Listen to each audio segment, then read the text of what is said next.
What if one moment of cruelty could haunt you for the rest of your life? Today, in a place meant to celebrate dreams, a single act of arrogance would unleash a truth so devastating.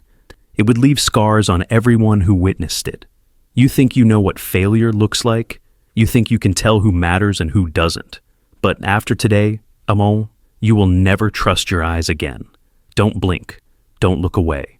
What you're about to see will change the way you judge strangers forever. The grand hall of Winsford University gleamed under crystal chandeliers, buzzing with laughter, camera flashes, and the proud clatter of heels across polished marble.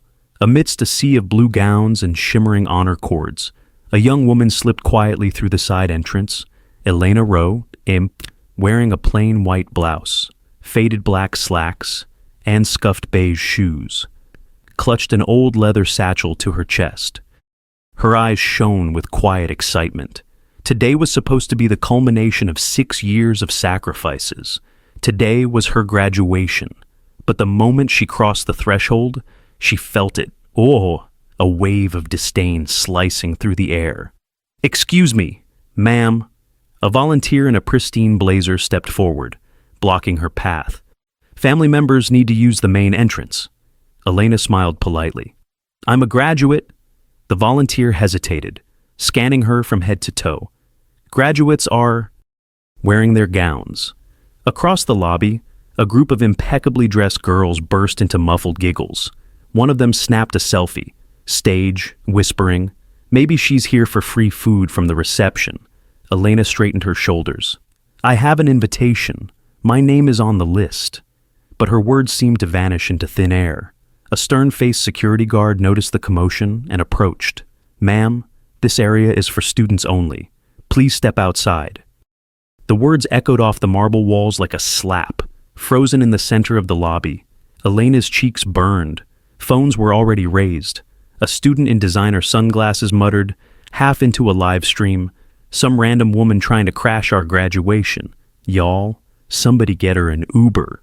Laughter rippled outward like a pebble dropped into a lake. At the check-in table, an administrator barely glanced up. "Students check in with ID and gowns. You have neither. Please don't cause a scene." Parents whispered among themselves, throwing pitying glances her way. "Poor thing," one mother murmured to her son. "Must have thought she could sneak in for a free meal or something." Desperation gnawed at Elena. She fumbled through her satchel, pulling out her confirmation email, her student ID, battered but real. Oh, but no one cared to look. She turned, heart pounding, and spotted a familiar face, Professor Bell, her freshman year mentor. Relief bloomed in her chest. "Professor Bell, it's me, Elena Rowe." But the professor barely glanced at her and moved on, eyes cold, expression unrecognizing. The walls seemed to close in. Every second dragged her dignity further into the dirt, as stares pierced through her like sharpened arrows. Someone snickered. Maybe she's looking for lost and found. Every step she tried to take toward the ceremony was blocked by invisible barriers made of judgment, suspicion, and cruelty. And then came the worst. "Stop right there." The voice cracked like a whip through the hall. Elena froze, mid-step, every head turned. From the stage, the event coordinator marched down, furious, pointing an accusatory finger. "Who authorized this woman onto the stage?" The camera for the big screen zoomed in. And there, larger than life on the overhead monitors, was Elena's confused, crumbling face. The chatter swelled into a roar. Someone shouted, "Security, get her out." A wave of laughter erupted as a few students started recording again, commenting between fits of giggles. One guard grabbed Elena by the arm, escorting her roughly toward the exit. "Guess not everyone earns their place here," someone quipped loudly, to another round of cruel snickers. Through the blur of tears and humiliation, Elena pulled out a crumpled sheet from her satchel. Her final transcript, GPA 4.0. Thesis awarded, top honors. But the guard didn't even glance at it. The heavy doors slammed behind her, and just like that, Elena Rowe, the top student of Winsford University, was left standing alone in the cold outside her own graduation. Outside the grand doors, Elena stood frozen, the crisp autumn wind biting at her skin, her hands trembling as she clutched the crumpled transcript against her chest like a lifeline, her mind screaming at her to leave, to run, to disappear before the humiliation buried her completely. But something deep, fierce, and unyielding inside her rooted her to the ground. She couldn't leave. Not like this. She wiped her tear-streaked face with the sleeve of her blouse, straightened her spine, and turned back toward the heavy oak doors that had slammed her out moments ago. Inside, the ceremony carried on, the dean's voice echoing proudly over the loudspeakers, calling out names, families cheering, lives changing, while hers had just been trampled underfoot. Elena inhaled sharply, forced her legs to move, and approached the side entrance once again, where 2 security guards now stood watch, arms folded, eyes hard. "Please," she said, her voice hoarse but steady. "Check the program. Check the program under valedictorian. My name is there." The guards exchanged a look, smirking, one of them muttering under his breath, "Yeah, right." But she persisted, her hands trembling as she pulled out a folded pamphlet from her satchel. The official graduation program she had printed herself at the library 2 nights ago, because she couldn't afford the glossy version sold on campus. She flipped it open with shaking fingers to the back page where it listed in bold letters, Valedictorian Elena Rowe, Bachelor of Science, Engineering, Summa cum laude. For a moment, the guards stared, skeptical, until one of them, curiosity piqued, pulled out his radio and mumbled a few words into it. Crackles of static filled the air. "Hold on," the second guard said, narrowing his eyes as if he still didn't quite believe.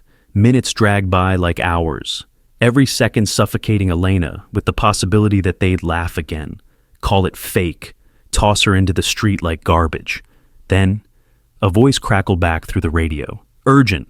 Where's Elena Rowe? President Adams is looking for her. She's our top graduate. Missing from the stage." The world tilted. The guards stiffened, paling visibly.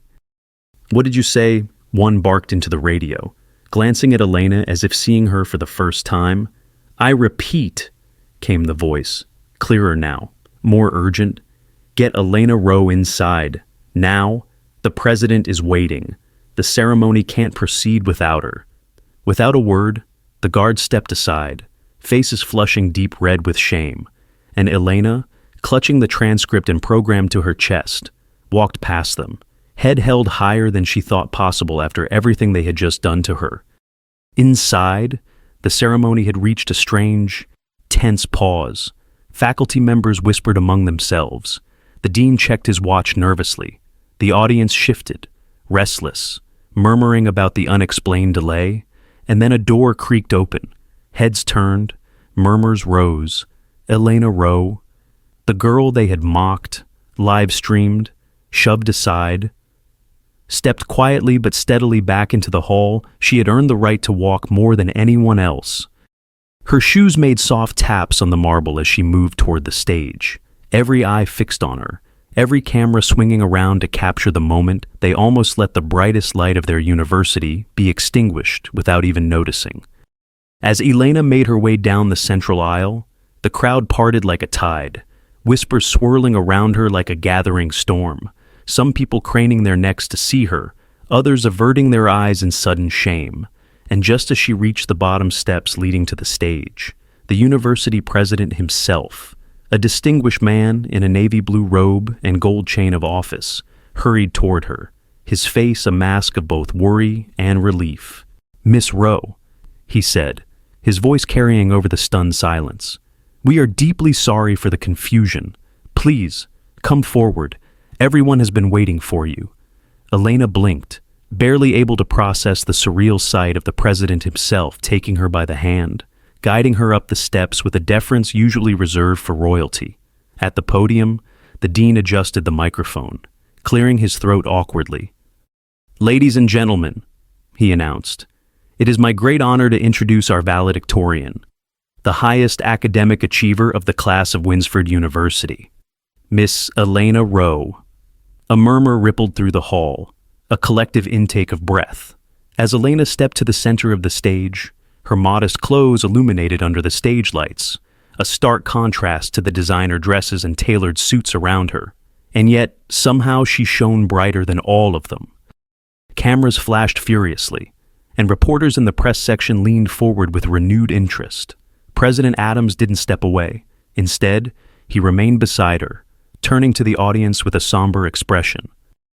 "What many of you may not know," he continued, "is that Miss Rowe has not only maintained a perfect GPA throughout her academic career, but she has also been offered full research scholarships from 3 of the top engineering firms in the country, firms that are actively reshaping the future of technology and infrastructure." Gasps echoed through the hall. Elena stood silently, her hands folded, her heart pounding, while the president spoke again, his voice rising with pride. "Furthermore," he said, "Miss Rowe recently signed an agreement with Halcyon Industries." Yes, the Halcyon Industries, or as their youngest lead researcher in company history, bypassing hundreds of candidates from Ivy League institutions. The effect was instantaneous. Parents who had moments ago looked down on her gaped openly now. Students who had mocked her shifted uneasily in their seats. Teachers who hadn't spared her a glance now leaned forward as if to memorize every line of her face. Elena kept her chin up, her shoulders squared. She didn't smile, she didn't gloat, she simply stood there, a quiet storm, as the president turned once more to the crowd. "Let this be a lesson to us all," he said gravely. "That greatness often comes dressed in humility. That true excellence requires no adornment to shine." The entire hall fell into a reverent hush. Even the once skeptical security guards now stood ramrod straight at the back of the room, eyes lowered. For one breathtaking moment, it seemed the entire world had realigned itself around the quiet, steadfast figure of the girl they had tried so hard to cast aside. As the applause began, tentative at first, then swelling into a thunderous ovation that shook the chandeliers overhead, Elena stood still, allowing the sound to wash over her, not as a balm, but as a reckoning. The same people who had laughed, sneered, and turned their backs on her now clapped with desperate fervor, their faces flushed with shame, their hands red from the violence of their need to erase the memory of their cruelty. President Adams raised a hand, calling for silence, and when the hall finally quieted, he spoke again, his tone sharp and unflinching. "There is another matter we must address before continuing," he said, turning to the crowd with an icy gaze.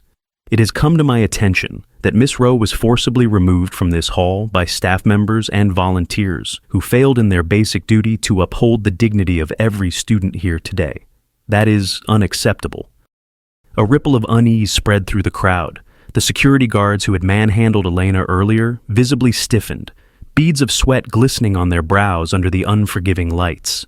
"Effective immediately," President Adams continued, his voice slicing through the tension. "Those individuals responsible have been relieved of their duties. Their actions do not reflect the values of Winsford University, and they will no longer be part of our institution in any capacity." Gasps and murmurs filled the room as a group of red-faced volunteers were ushered out by a new set of stern-looking supervisors. One of them, the smug boy who had live-streamed Elena's humiliation, tried to protest, stammering about a misunderstanding, but was quickly silenced and escorted out, his phone confiscated as evidence. Elena watched without a flicker of satisfaction. It wasn't revenge she felt, but the cold, clean sweep of justice being served, swift and public, as it should have been. "Furthermore," the president said, eyes narrowing, "any student found mocking or mistreating their peers will be subject to disciplinary review and potential expulsion. Today, of all days, should have been a celebration of perseverance, not a showcase of prejudice." Parents who had whispered cruel judgment shifted uncomfortably in their seats, their faces pale, while faculty members looked solemn, chastened. The ceremony resumed, but the atmosphere had changed irrevocably. Every announcement, every handshake now carried an undercurrent of gravity, as if the entire institution were desperately trying to atone for the sin they had so brazenly committed. Elena, invited to stand at the very front, watched quietly, her heart no longer racing with panic, but beating steady and strong, the knowledge sinking deep into her bones that the world had seen her, truly seen her, and been forced to reckon with its own failure. As the ceremony pressed on, the heavy weight of guilt and silence still hanging over the crowd, a shift began to ripple through the air, subtle at first, but undeniable. President Adams, after presenting several more degrees, cleared his throat once more and turned toward the audience with a glint of something warmer in his eyes. In moments of hardship, he said, true character reveals itself. It would be remiss of us not to acknowledge those who stood firm in kindness and integrity today, even when it was not the easy choice. A murmur of confusion fluttered across the hall, but Elena knew instantly who he meant. From the far left of the auditorium, a small figure rose hesitantly. Mrs. Alvarez, an elderly custodian who had quietly approached Elena outside, moments before she re-entered the hall, offering her a bottle of water, a seat to rest, and the simplest, purest words, "Don't let them steal your day, honey." President Adams gestured for Mrs. Alvarez to come forward, and as she shuffled onto the stage, bewildered and blinking against the bright lights, the audience rose to their feet, clapping not out of obligation this time, but out of genuine reverence.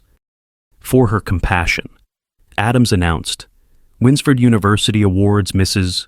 Lucia Alvarez an honorary service medal, a scholarship for her granddaughter's education, and full health benefits for life. The woman's hands flew to her mouth as tears streamed down her weathered cheeks. The hall thundered with applause, louder, longer, purer than before. Then, from the student section, a timid young man rose. Michael Chen, a shy engineering student who had tried to protest when Elena was being pushed out, whose voice drowned out by the mob. He too was called to the stage, recognized for his courage, and awarded a research fellowship that would set his future on a blazing trajectory. Watching them, Elena felt something loosen in her chest, something uncoiling after years of tight, breathless survival. This was the world she had dreamed of, where kindness was not crushed underfoot but lifted high for all to see. Around her, people wiped their eyes, whispered apologies under their breath, as if some unseen current of reckoning was sweeping through their bones, forcing them to face who they had been, and who they still could become. President Adams turned back to the crowd, his voice steady and clear. Let today be remembered not for how we faltered, but for how we rose. When the final graduate crossed the stage and the last cheers began to fade, President Adams turned once more toward the microphone, his voice carrying a note of solemnity that immediately hushed the hall. Before we conclude, he said, glancing at Elena with a nod of profound respect, we invite our valedictorian to address the graduating class. A shiver of anticipation ran through the audience as Elena stepped forward, clutching her speech, though she no longer needed it. The paper in her hand was merely a formality, for the words burning inside her heart were far stronger, far truer. She stood behind the podium, her fingers brushing the microphone, and when she spoke, her voice was soft but unwavering, slicing through the still air like a blade of light. Today, she began, I stand before you not because of wealth, or privilege, or polished appearances.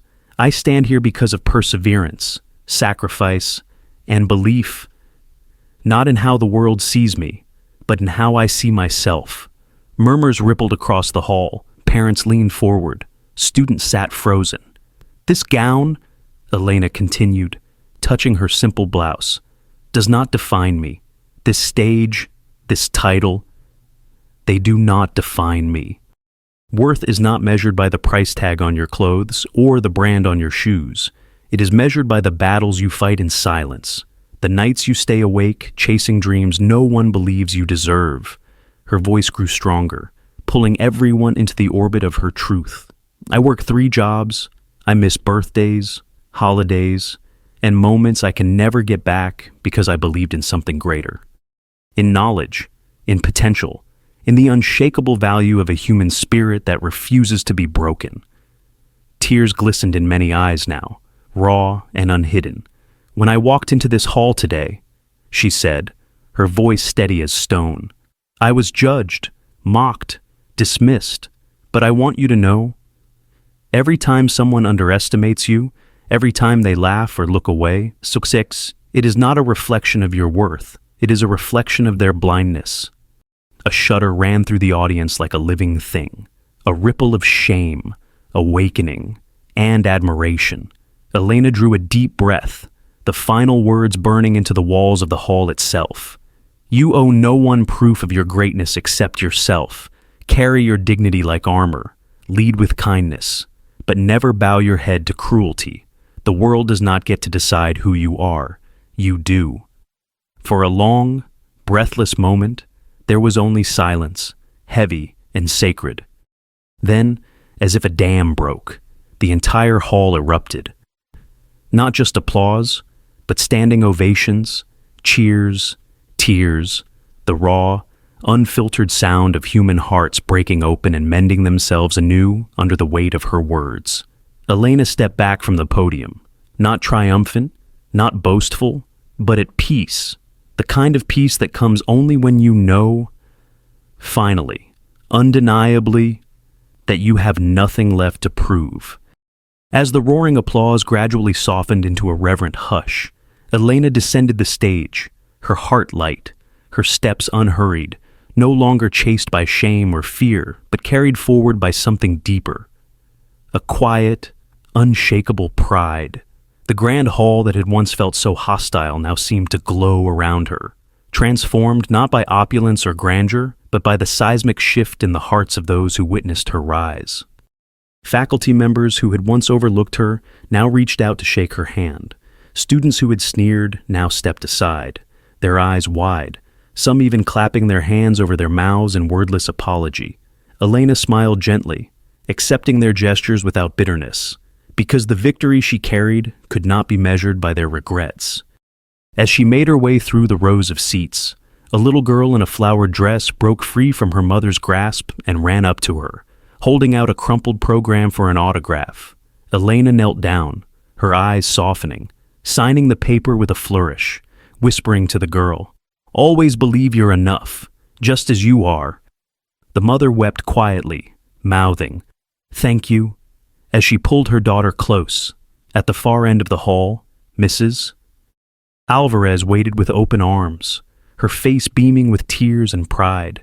Elena embraced her tightly, feeling, for the first time in years, the pure, unfiltered warmth of being seen and loved without conditions. As they parted, Elena noticed Michael Chen lingering nearby, holding a sealed envelope. He stepped forward, cheeks flushed, and handed it to her. Inside was a simple note, written in careful handwriting. "You inspired me to apply for the research program, and to never hide who I am again. Thank you for leading the way." Elena pressed the note to her chest, overwhelmed by the realization that her story, once crushed under the weight of ridicule, had now become a beacon for others who walked the same narrow, uphill roads she once traveled alone. Outside, the afternoon sun bathed the steps of Winsford University in a golden glow, and Elena paused at the top, her satchel slung over her shoulder, her future wide open before her. She glanced back one last time, not with resentment, not with longing, but with a deep, unshakable peace. Before stepping forward into a new world she had carved for herself with nothing but resilience, dignity, and an unbreakable spirit. Behind her, the doors closed gently, sealing away the past, while ahead, the horizon stretched wide and waiting, filled with possibilities no one could ever take from her again. Long after the crowds dispersed, long after the cameras were packed away and the chatter faded into memory, the echo of Elena's journey remained, lingering like a heartbeat beneath the marble floors and vaulted ceilings of Winsford University.